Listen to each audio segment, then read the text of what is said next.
This week I'm raising the floors inside the galley area. It's very exciting because it's one of those projects that's going to make the boat feel more livable when it's done. My name is Matt. Follow along as I turn Duracell, the legendary ocean racing sailboat, into a comfortable cruising home.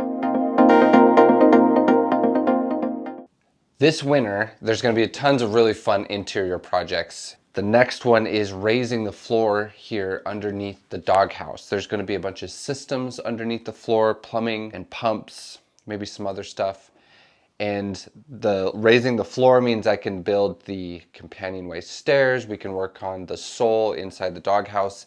It kind of is the starting point for a bunch of other projects to begin. What I'm doing is I'm going to build a whole structure underneath where the sole is going to be to support this entire sole.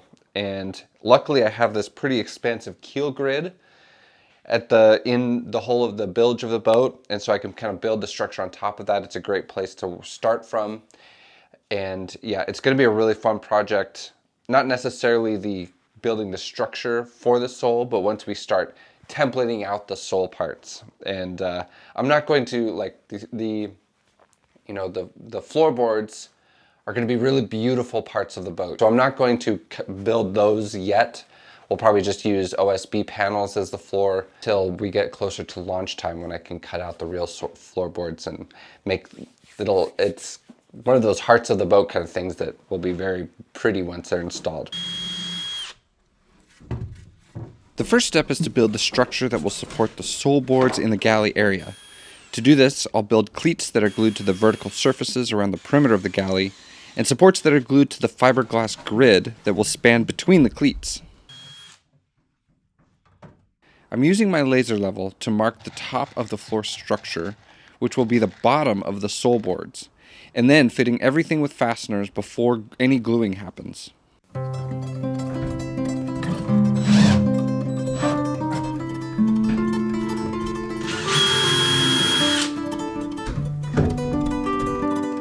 I'm building the cleats out of my foam cord fiberglass flat stock.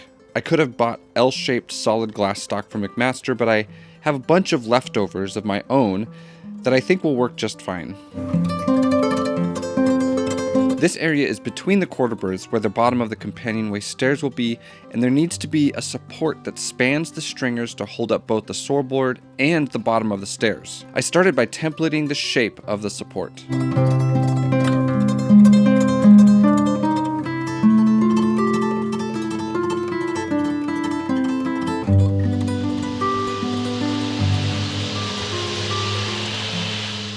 I have a variety of offcuts, and I wanted something very sturdy for this piece, so I'm using the door that was cut out of the main bulkhead for the entrance to the kids' room or starboard quarterberth. The foam is an inch thick with 2 layers 1708 fiberglass on each side. It's really stiff stuff. I had to sand it down a bit because I made this part before I committed to vacuum bagging all my parts. It has a little bit of waviness to it. But then I traced out the support, added a few of my own lines, and then cut it out.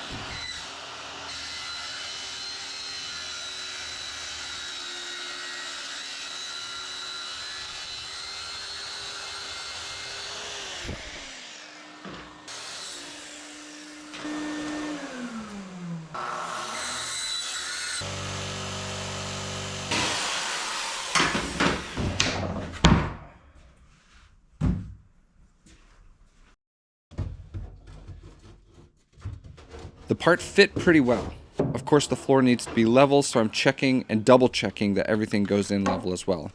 The boat itself has been leveled out, so I can rely on the laser to draw a straight and level line.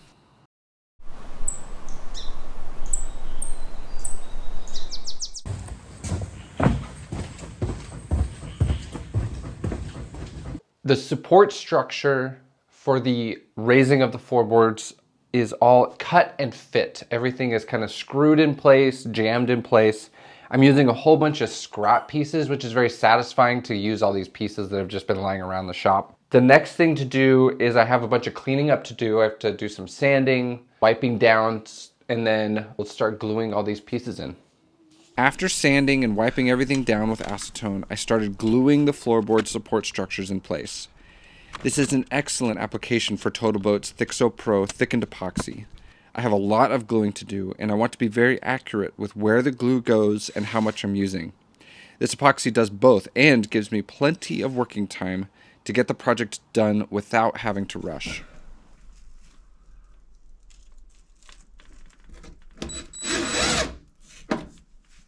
Okay, so let's talk floorboards. Very exciting. Very exciting. Otherwise known as the soul of the boat. That's right. So what are our options? Like, what are the most common options for floorboards on a boat? Usually they're plywood, and then they'll have like a veneer on them, usually like teak and holly. Teak and holly is like plank style, so they're long planks where the teak is the wide boards, and then there's a holly margin, I guess, between the planks. It looks very nice. It's very nautical. Yeah, that's that like classic nautical look. Uh-huh. But is that the only flooring that boats No, are? What no. are the other options? I don't know. I guess you could pretty much do anything. There's no No rules. There's no rules. No. But that is the classic, I would say. Well, what are the other options that you see for Duracell? Well, we're not going to do plywood, first of all. So we'll have Why aren't we foam going core. to do plywood? Why not? Well, because we want to keep it light. So floorboard, like plywood floorboards would add a lot of weight to the boat, and so we're gonna, make them foam core panels, just like everything else that we've built. And then we'll laminate a veneer or some kind of flooring to the top of the panels. So it could be that teak and holly, or it could be something else. Totally, you can buy teak and holly veneers, and we could vacuum bag, epoxy and vacuum bag the veneer to the top of the panels. It looked very nice. I know you've also talked about like cork Yeah. flooring. Tell us about that. Yeah, I love cork floors. I think they feel really, really good on your feet. It's kind of soft. Cork is a very sustainable product. They just peel the bark off of, I think it's cork trees. Yeah, in and then Brazil it or just grows South back. America, I'm I not think. sure. Yeah, something like that. I'm not sure where exactly it is, but I think it also looks really cool. There's all kinds of colors, and there is a way to do a teak and holly style look with cork. Oh, really? That's what I would like to do. Yeah, where we basically take a roll of cork, cut the grooves in the cork, like maybe laminate it to the boards, cut grooves in it, maybe with a table saw or a CNC machine, and then route them out, and then fill it with something lighter, or you could even do like the decking style that has the rubber seams between the planks, black rubber plank seams, or not. It doesn't even have to be black. It could be white.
Smalls came back this week to sand out the Traveler bulkhead after adding more filler last week. Here you can see him sanding and checking how level it is with the level, then sanding some more, and then checking how level and flat it is again and again.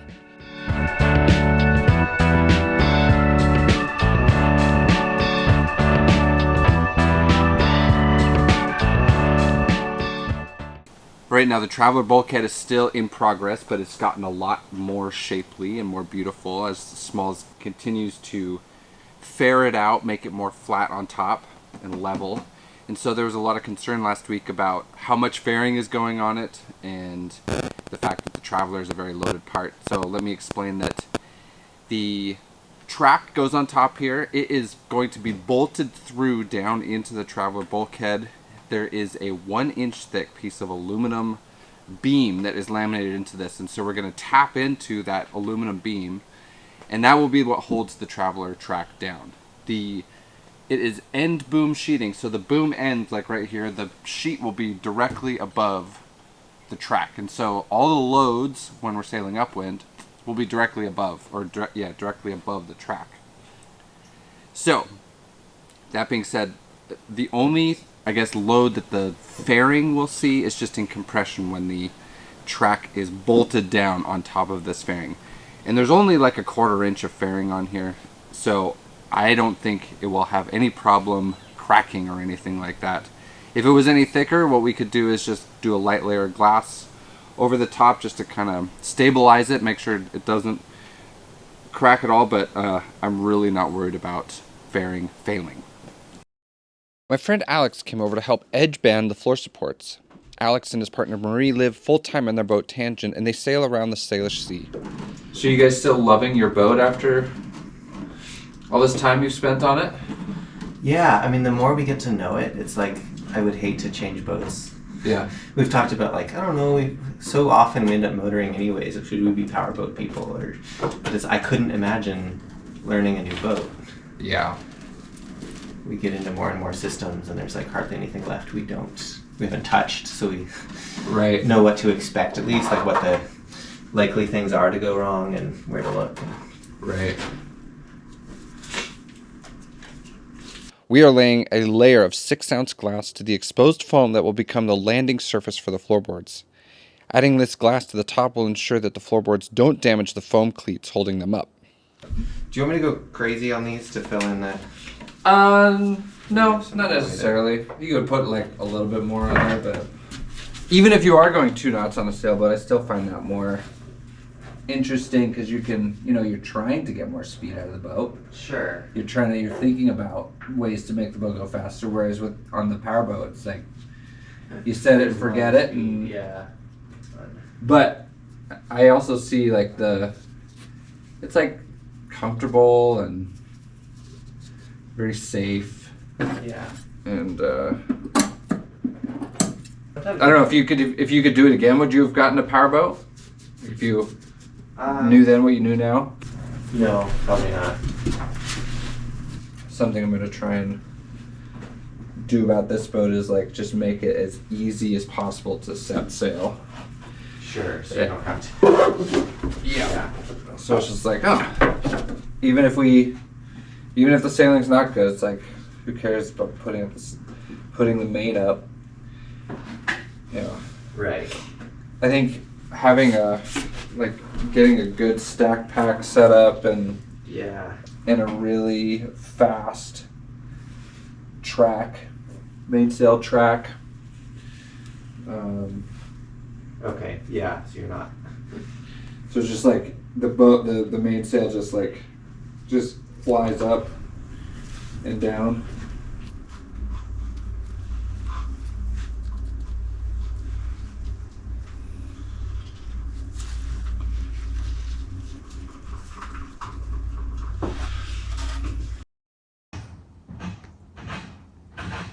Past few days we've been working on this structure that's going to hold the sole in the galley. Yesterday, Alex helped me glass the tops of all of these foam cord pieces that make the structure so it's ready for floorboards. I'm gonna template out the shapes, and I'm gonna cut them out of OSB. They're gonna be kind of the mock-up pieces until we get the actual floorboards in. And I'm in no rush to do that because I don't want to mess them up walking in and out of the boat, working on the boat all the time. So yeah, this afternoon, the job is templating the floorboards, and I'm very excited to see what it feels like to actually be at the level inside the boat that, where the floorboards will actually be.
templated the floorboards that are going to go in the galley, and I'm about to cut them out.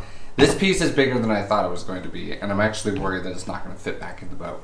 So I'm going to cut it. We'll see if it fits. If it doesn't, then I'll make adjustments. Any other outside the box options for the floorboards? Well, I guess I could just keep that OSB board as for floorboards. Oh no, that's an idea. It's very pretty. Very pretty, very lightweight, Very cheap. very cheap. We could do an epoxy seal on them. Oh yeah, vacuum bag them. Or we could just leave them raw. It'd be a nice, like, non-skid surface if we just left them raw. Yeah. Okay, commenters, let us know what you think about our idea of raw OSB boards for the sole of our boat. We've got these floorboards cut out and they're fit into the galley area. It is very cool. Being raised up just 8 inches made such a huge difference, especially obviously the counter's at the right height now. It's interesting to see like where I am compared to like the overhead, and there's lots of space to work here. It's very, very cool. I'm continuing to work on the floorboards because they were very tight getting in. This aft one here is really long, and if I want to get them in and out easily without damaging the boat every time I put them in, I'm gonna have to make some adjustments in that. I think what I'm gonna do is actually cut this into thirds. They look amazing, it feels amazing, but it's not done yet. There's some adjustments that need to happen. So we're gonna do that this afternoon. So I gotta get this floorboard out to cut it into thirds. I'm not even sure I'm gonna be able to get it out. You'll see the problem here.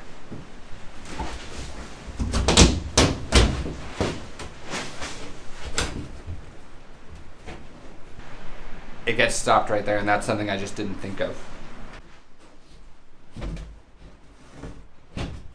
Now you can see the problem here is underneath these floorboards I need to get to systems, especially plumbing. This is where the ballast tanks will be plumbed together. These OSB boards are just a test to make sure that everything fits. They're a placeholder until we get the real floorboards installed. And once those real floorboards are made, I don't want to be damaging the boat or their floorboards, getting them in and out to work on the boat.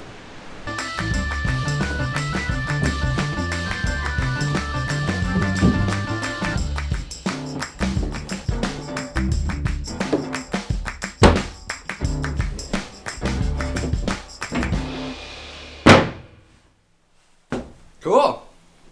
I can't tell you how big of a difference it makes to have the floor at the right level.